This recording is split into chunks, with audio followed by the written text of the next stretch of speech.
Ta riga ta faru, ta riga ta faru, ta riga ta faru, kalamanta na ga duk sun tsaro. Na riga na kamu, na riga na kamu, na riga na kama kaunar ta na ga san fadaro. Na dau aniyar na faranta gare ta babu iyaka, dan ta yi fice ita ko a kawaye ta fita saka. Aisha bila ce, ita din ta gaban mota ce, dan ta rikita ni da kaunar tare na sabu sace. Duk abin da ta sani ina mata dan na faranta ranta. Na yi mata kaya kala-kala wasu ma na manta. Na ba ta kuɗaɗe ba adadi dan ne sabunta.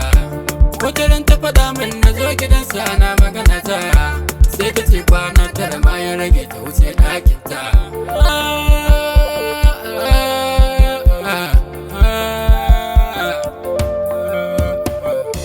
Lokaci ya gure